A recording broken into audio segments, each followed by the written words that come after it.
Welcome to Don't Get It Twisted, moving beyond politeness.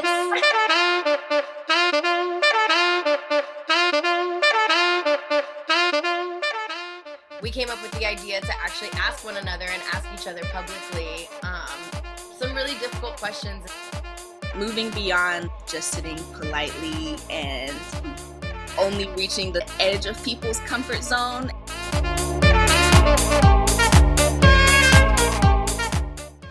We don't have the opportunity to see where our story ends up. I'm gonna be real honest. I'm shaking inside. The reality is we are still inside of this capitalistic system. Don't get it twisted, don't call me cute. I love it.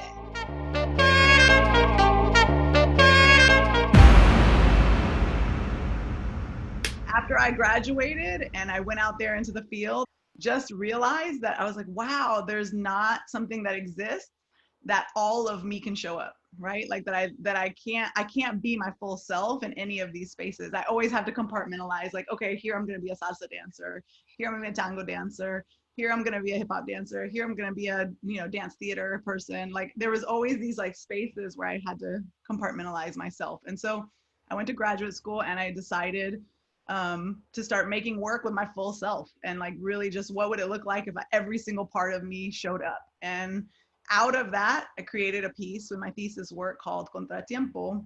It wasn't like I'm setting out to create a company. I really wanted to create a way for my own artistic voice and the things that I believed in and my wholeness as a dancer to be able to show up, to create a space and to be able to create a space for others who were like me in terms of from spaces of in between, from places where the African diaspora was like very rooted in the way that we moved and approached art. And then it really just took off. Honestly, the piece started getting, we toured a ton at the very beginning and we got an agent within a couple of years of being a company. And, it was a lot of no's and a lot of people saying what I was doing didn't make sense and like wasn't really going to be viable professionally. And just kept being determined and we carved out a space for ourselves and the company has continued to grow for the last 15 years. And so that's a little pedacito of where it started though. Mm-hmm. So we've kind of created this sort of space where all stories seem to be welcome and we seem to like be encouraging and inviting folks to participate in those conversations. What is the distinction between us empowering Black and brown bodies and speaking on those stories and being those stories versus tokenism inside of this conversation, right? Versus like, how are we engaging as a platform for storytelling and uplifting and holding versus a space of tokenism? A lot of our work is not linear narrative. A lot of our work is not like this story is the story that's connected to this one person, right? We talk about a lot of huge issues.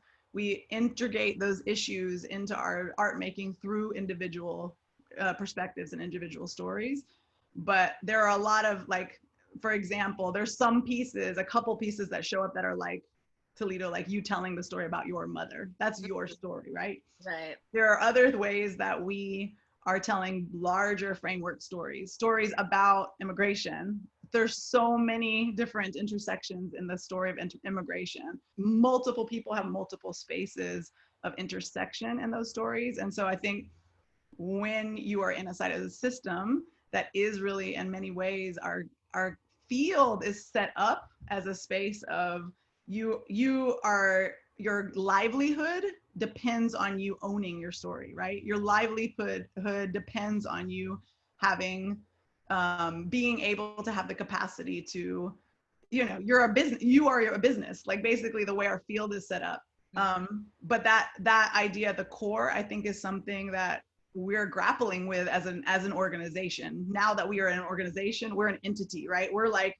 We're the man in some ways. I mean, we've become, even though we started from a place of individual stories, of individual like desire to be heard, to be seen, to be felt, to matter, like all of those places were the initial seeds of what we were doing. We're in a field that consumes you from the inside out in order, and in many ways, in order to survive in this field, your you know, the game that you have to play in many ways is trying to figure out how to commodify, or how to make money off of what you're doing, how to be able to pay dancers and you know, raise money to make new work and all of those kinds of things. So I think we're in a constant like dialectic of these constant spaces of like contradiction of, this is what we deeply believe in, this is what we know to be true, this is where we're coming in. I'm saying myself, this is where I'm coming from as an artist, this is my voice. And by running this like beast of an organization now that has really become a beast because of the powerful voices that have been a part of making it a beast, right? Trying to figure out how to exist inside of like the mission and the vision of like where this started, and how not to get consumed by the beast that is both capitalism, that is white supremacy, that is hierarchical, you know, setups of organizations where I'm at the top and, you know, everyone's on the bottom. That whole idea that actually isn't serving our field, isn't serving our company. How are we as a company continuing to address that in a way where that doesn't start to feel like tokenism or a part of this conversation, or like using people's bodies in order to be a part of that system and create financial gain, right? So that folks don't feel used. Each person who's in the room when we're creating matters, their voice matters, their perspective matters, they're asked to show up in their wholeness, they're asked to bring their stories, bring their ideas, bring their questions, bring their struggles, and that's part then becomes part of the mix of all of it. I think that's the part that actually is beautiful and works. I think the part that has not been working is the crediting, is the like saying out loud that these folks who are in the room, these are, you know, like the way that things are that we're talking about in the field out loud. I think we're doing it now. I don't think we were doing it then. And I don't think it was not an intentional like, oh, I'm taking credit for everything. But there is a way that when things aren't said and things aren't, and people aren't uplifted and voices aren't brought into spaces of saying like, this story was inspired by blah, blah, blah, and this is how this piece got created, and we don't break those things down and share that out loud, I think that winds up creating harm. And I think that's what's happened. I think we've created, and I say I've created harm as a leader of this organization by not having a stronger and clearer nuance of how we're talking about our creative process. I'm a choreographer. I'm a director. I've generated a lot of the work of CONTRA-TIEMPO, and I've been in deep collaboration with many, many, many people beyond who are in the company, right? Many people outside of the company. And we need to say that, we need to acknowledge that, and we need to, and it was never hiding it. It was never like an intentional, like, oh, let me just pretend this isn't happening, let me take credit for it. That's never what it was. It was honestly a space of like, I had in my head thinking that we were doing it, but we weren't doing it at the level that it needed to be happening. We're launching a new website, and part of the work of that new website has been going through every single piece and looking at who is in every single room during all of those different pieces in all of the different iterations. And I guarantee we're going to forget some people. I guarantee we're going to screw up. I guarantee we're not going to do it perfectly. But I also want to be open to for people to come and say, hey, you forgot about me, please like make sure that you're amplifying my voice too. And I know that's hard, and I know that's not a perfect system, but we got to do better. Like I got to do better. Like our organization has to do better. Acknowledging your community when you take from them, and in acknowledging, that's how you continue to nourish and fertilize. And I think that it's that reciprocity. It's that cycle of like replenishing, and like the cycle of survival and thriving. And of love. And of love. That's the word. But in that, like, we all come from somewhere. We all come, and not even like a singular place, but we all have all these different things that feed into us. And you were talking before about wanting to feel like you can be your fullest self. And so how do we as individuals in CONTRA-TIEMPO can be our fullest selves, but how can CONTRA-TIEMPO exist as its fullest self? And acknowledging all the different places that have fed into the company, all the different people that have fed, all the different communities that have fed into the company. What is your vision for the next step inside of, number one, creating a system that feels more equitable in terms of how we do function in our collaborative process, both for the dancers, the co-collaborators in terms of music and all of that, but also for yourself. And secondly, in terms of the pain that those multiple revisions cause, right? How are we as an organization going to address that as well? As we go through this process, there have been folks who have left the company feeling unheard. There have been times where like things have felt not so great, even in terms of like having a negotiating conversation, right? This idea of the pushback, the resistance. But resistance doesn't always feel good, right? And I think that also leads to ideas of who the company is as they move forward. How do we continue to engage with both our audiences, but also people who have been through this process in the past that may not see the growth that we've been attempting to make, or like the way things will come to fruition later. I don't know if that's really like an organized thought, but you know what I mean. This process of reimagining and reinventing is it can be fulfilling. And I'm reminded actually of the sermon that was taught this morning at the church that I watched. But he was talking about, hold on, let me get my thoughts so I don't mess it up. Okay, he was talking about walking on water and how this process of like, you don't know what's going to be on the other side, but you have to have enough faith to take that first step. You have to have enough faith to do the littlest thing and just know that on the other side there's something possible. And yeah, the waves are going to crash and you're going to fall, but know that on the other side there's going to be something amazing. How can we support people through the waves? How can we support people through the wind and through the storm as a company, individuals that pass through? Like, yeah, how do we support people through that storm? Oh,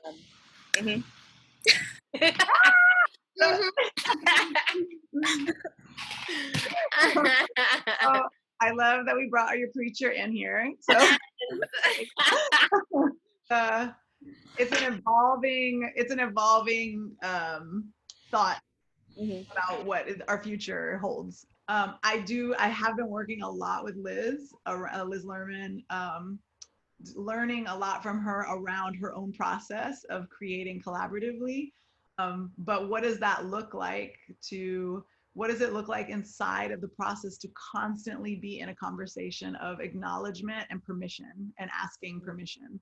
And you know, she talks about her own way of and Ruby, who's in our company but also dances with Liz, has talked about this of like, inside of the process there's a constant discourse going on, which, you know, I think in the past I've been like, oh my God, that's exhausting, right? It's exhausting to be thinking like, oh my God, we have to be in this discourse. But the more that I've been thinking about it and the more that we've been you know, talking about it amongst ourselves in the company and also, you know, talking with Liz, that is what Adrienne Maree Brown talks about, moving at the speed of community, right? That's what that is. It is moving at the speed of community. And I have not been moving at the speed of community. I've been moving at the speed of like, you know, so interesting. It like, to me, sounds like that difference and distinction between that capitalist system that we were trying to keep up with versus that reimagining of what's possible when we do work inside of community. Absolutely. And like, not to cut you off, but it's something that we always say to, you know, dancers that come in, but also to, you know, community members that are a part of our family, is that idea of over communication. Like, if you don't say what it is that's on your mind and make the assumption that someone gets it, I mean, their understanding of both who you are and what you're doing and what you're trying to do and what you're trying to achieve together, it might be on completely different planes. And I think for a long time, that's some of what was happening in terms of like those discourses that were happening, you know, and miscommunications, even sometimes with our audience and our like community and the folks around us, is sometimes I think that lack of communication, it bled, it bleeds into like everything. It bleeds into the way we will go in and out of community. And it makes me really excited to hear that the way that we communicate outside of the company is what we're committed to doing inside of the company, and like continuing to have that engagement. And that to me is part of what differentiates the idea of tokenism. Like that to me is where people feel heard and seen and feel good about that experience of engaging in that way, of the give and the take, and the being with one another in community in that way. And so it's really exciting to hear you talk about that. And I think also this idea of like being in constant conversation. I remember this really, okay, I'm nervous. I'm gonna be real honest. I'm shaking inside. So when at the beginning of the year, like, California passed AB, what was it? I don't even remember, but AB5 or something like that, where independent contractors had to be transitioned to employees. And I just remember sitting in that meeting when we were going over contracts, and it really felt like all of a sudden CONTRA-TIEMPO wasn't for me. It felt like it was me versus the company. It felt like me versus the man. Yeah. It feels less, because even still, like, when we say give and take, it still feels like capitalism. It still feels like consumerism. Like, you're going to give me this phone and I'm going to give you this money, Product and so that AP5 law really created even more of a space of that. Okay, I need to look out for myself. Right. Yeah. I'm just reminded of this meme, but it was like, for this $7.25, are you willing to die for this company? And honestly, that reminded me of when we were signing those contracts. Like, I'm literally signing away my life for these $15. And then you get into these conversations of like, okay, well, how much are we getting paid versus how much work are we putting out versus how many hours are we doing? Is it fair to be compensated as a dancer when we're putting out material? Like, all of those conversations. I mean, the reality is we are still inside of this capitalistic system. Yeah. And with that comes the challenges of like feeling used for a $15 an hour. Like that is a part of that conversation. How much of that is our responsibility of coming to the company with $100 an hour type of work, knowing that we're only going to get $15? Well, and also, can I add, because I said earlier of like, the moving at the speed of community was like, it felt arduous, it feels arduous in the process. Are you okay, Stanley? She's choking. I'm sorry, I choked on a piece of ice, and so I just had to like let it melt. There we go. We're keeping it real. Girl, you got all the spit in the water and the situation happening. Oh, mess. I love it. Are you all right? You breathing? It's melted. It's all. It's like a hole in your shirt. Part of it also is that we have a budget for this many hours to create a piece, and this many hours to do this many things, and that's also, again, reflective of the system of like raising money to pay for the art making, right? We're not there saying like, okay, let's have this meeting and let's take as long as we need to have for this meeting. Mm-hmm.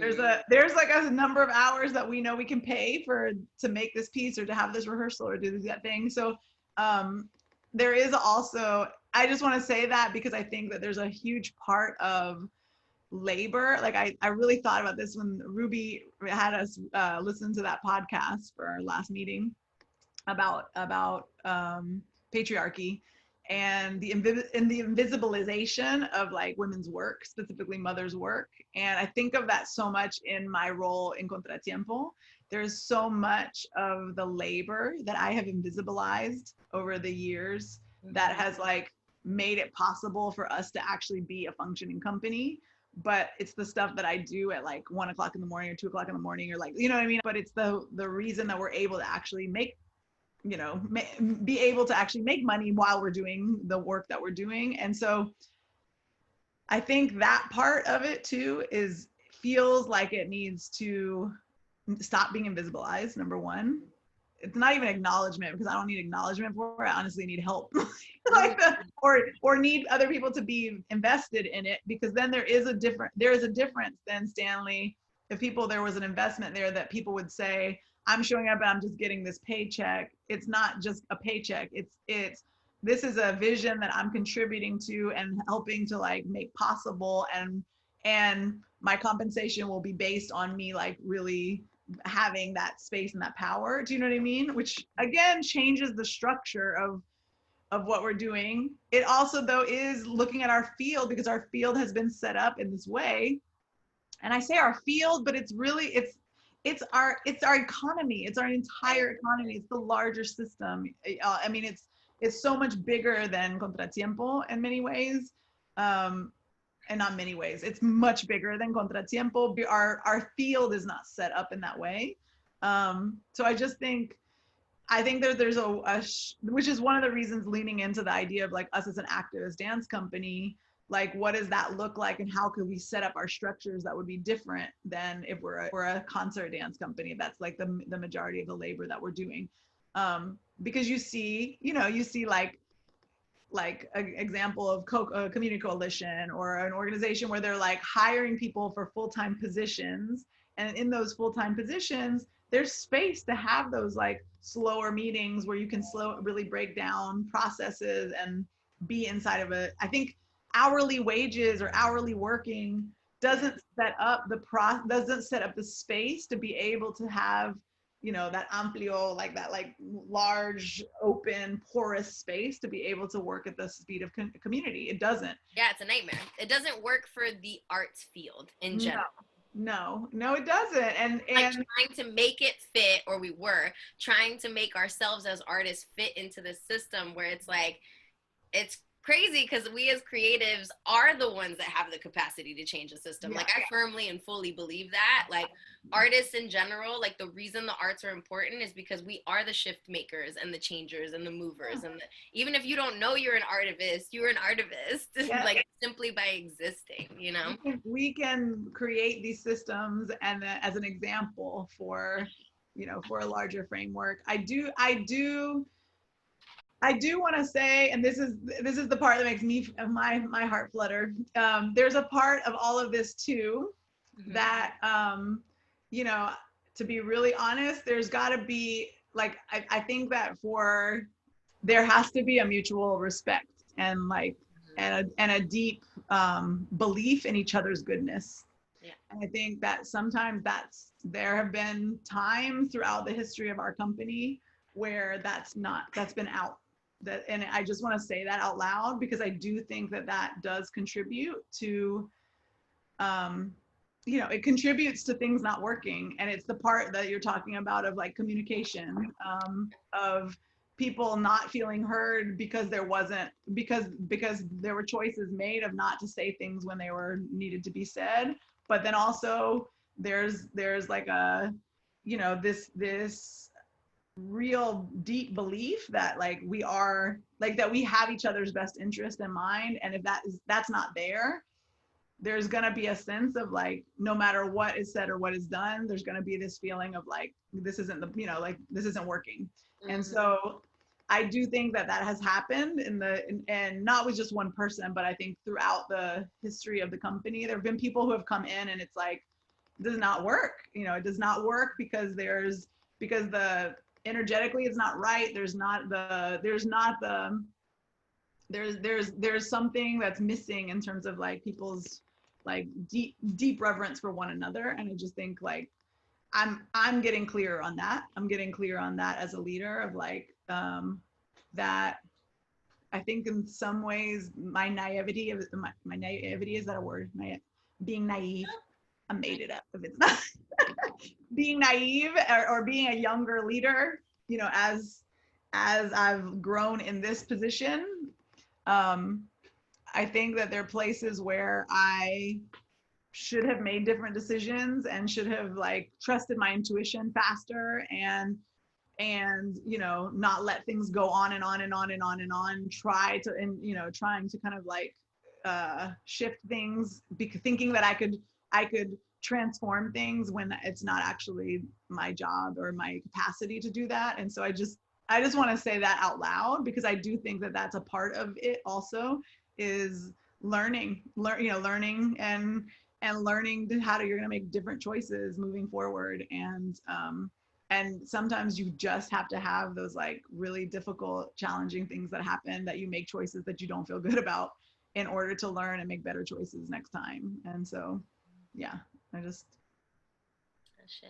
Yeah, and remembering each other's like humanity in that, and like the same graciousness. I mean, this sounds like, you know, hippy dippy, but like that same graciousness that we want to be awarded as we're like learning and growing and moving and experiencing. Like, I don't want to be remembered for who I was 3 years ago. You know, I definitely don't want to be remembered for who I was 10 years ago. And I am 100% positive there's people walking around in the world that still know me as that Toledo. You know what I mean? Yeah. And so I think it's the same with us as individuals, but also with us as an organization. Like, offering ourselves the graciousness to continue like moving forward and growing in any way and capacity that we know how. Absolutely. Holding ourselves accountable, but also inside of that accountability, like looking back and being like, wow, the people that we were, right, as this big entity 15 years ago is not who we are now, and allowing ourselves to be like proud of that growth and continue that growth, knowing that we're not perfect. And so, yeah, you know, yeah. Ashe. Sorry, I'm thinking this is just the way my brain thinks. In order for me to feel complete, I need like some action items.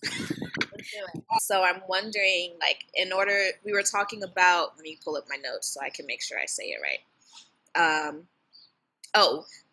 Not invisibilizing the background work, and how, like, when people are invested and are aware of that background work, how they show up differently. Yeah. And so I'm wondering if there's a way that we can have like a company vision board. What do we want to see? What Rebecca, yeah. So we did do that. I still have the rubber plant. I'm very proud of. Yeah. Remember that? And we did a libation, like we all watered the rubber tree. Yeah. I have a tree and it just had 3 new growths. Oh, so surviving. Okay, the company is not dead. Okay. But like, what is, like, I feel like we as a company, especially right now when our future is so like a giant question mark, we need to be reminded of what that vision is. And so, and in that way, we can feel more invested to make that vision happen. Like, remember why we're a part of this. So do you want us to say the vision, or you want to say the vision, Stanley, or what do you what's the action? I don't know if do we still have that giant paper board? Like, is that still somewhere? If there's a way that we can like share it with everybody, or put it on like a document or a creative photo, you know how they did you know how you have like the words, and the biggest word is the one that you mentioned the most, or the one that you care. Like, if we can do something with that. I think that's beautiful. I will, I think we transposed the notes from that meeting. And okay. So can I send it to you? And yeah. You want to create something? I can work on it.